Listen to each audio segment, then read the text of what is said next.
Hello, my name is Andrew Davies, and I'm here with you from MagicSchool.ai. I'm the Community and Social Media Manager, and today I'm going to show off the new integrations with MagicSchool and BenQ within their touchscreen projector screens, boards, screens, whatever.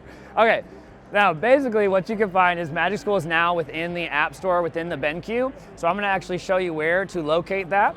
So if I go back to the home screen here, and if I go down to the apps here and go to the BenQ store, you will find MagicSchool is now here for you to download. Okay, so what is MagicSchool? MagicSchool is the current leading platform, AI platform for teachers. We currently have over 4 million users worldwide and is growing very quickly because of our easy to use interface. So what MagicSchool provides is a plethora of AI tools that are already pre-designed for you as a teacher, basically utilizing all the large language models that you might be familiar with, like ChatGPT, Claude, Perplexity, and what we've done is we've prompted on the back end, so that way you will already have a tool ready to go. Now, how could this be helpful to you as a teacher using a BenQ?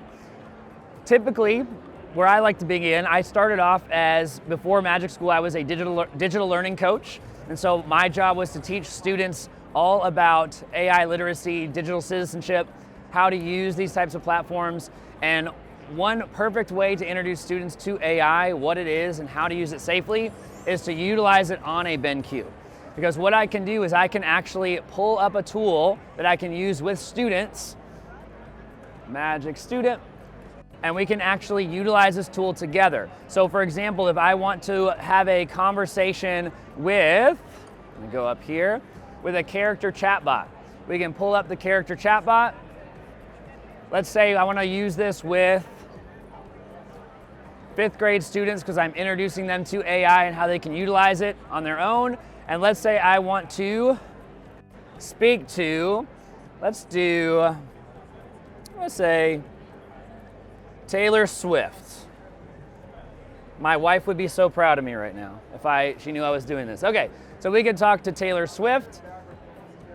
Now what this can do as a teacher is you can start the conversation. You can actually have it read aloud to you if you'd like, so it can be read aloud through the actual board. You can actually speak back to it. So does it have a built-in microphone? You can attach a microphone? We do have that. Oh, you're okay. We're talking about, so we have like a lavalier, what do you call them? So I'm just thinking, like, if a teacher wanted to speak to it, could we attach a microphone? Like, It's got 8 array mics. Perfect. That's what I want to know. Perfect. So if you want, as a student, if you want a student to come up and interact with the actual chatbot, the BenQ has built-in microphones so the student could come up and actually talk to the chatbot with our text-to-speech feature here instead of having to use the keyboard on the screen every time. So you could have a student come up. We're going to test it out. Yep, just click while using it. Got it. Perfect. Allow. Okay. Allow. All right, we're going to give this a try here. Hi, Taylor Swift. My name is Andrew. What can you tell me about your favorite movies? Let's see if it got you. See if it actually got it. Did it pick it up? Maybe it didn't. Cut that part out.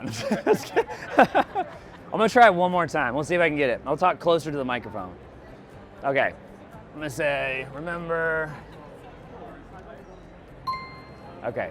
Hey Taylor Swift, my name is Andrew, and I'd like to ask you about your favorite movies. See if it counted.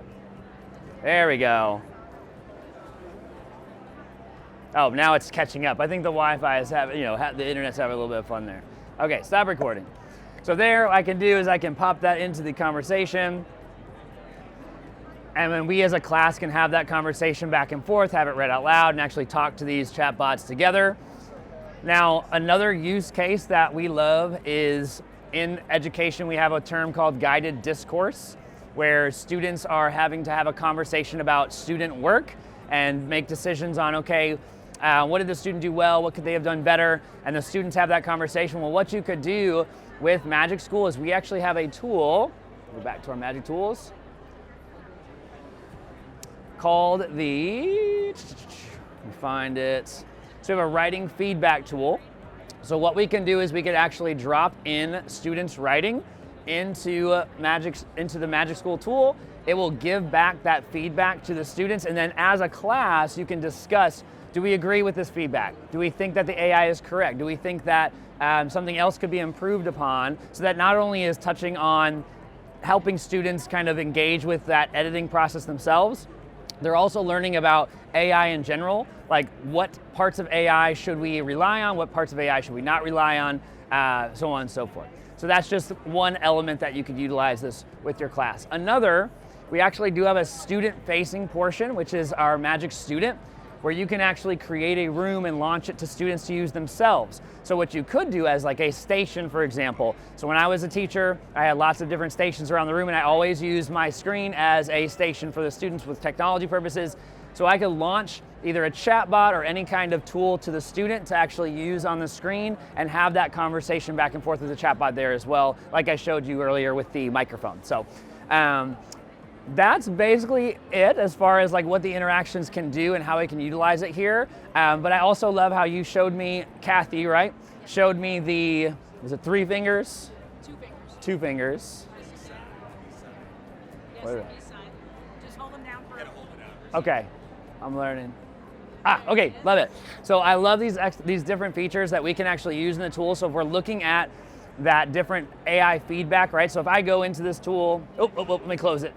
Need to be on the Finger, left. that's right, okay, thank you. Got it, so I'm gonna go here, I'm gonna give it I'm just gonna say feedback on, I'm gonna say, I don't know. A classic 5th grader response. And we'll see what the AI does here. So if you were gonna get feedback on the screen, then you can actually use these features here to go through and highlight and actually say, okay, this is where the AI said, you know, we need to focus on, this was kind of very generic, but this is giving you like, You're on the eraser. I'm so sorry. So we want to highlight here, right? We can go here, we can say, okay, it's saying, you know, we want to work on our thesis, we want to make sure that we have supporting evidence, and just to kind of highlight that for students who are a little more visual and need to see those things, rather than just trying to talk to them with a lot of text. Because one thing you'll notice with a lot of AI outputs, you get a ton of text, and this is a great feature to have to actually pinpoint and show off what it is that you're talking about and where you're trying to emphasize your point. But, one last thing, very, very important. To close, right, there we go.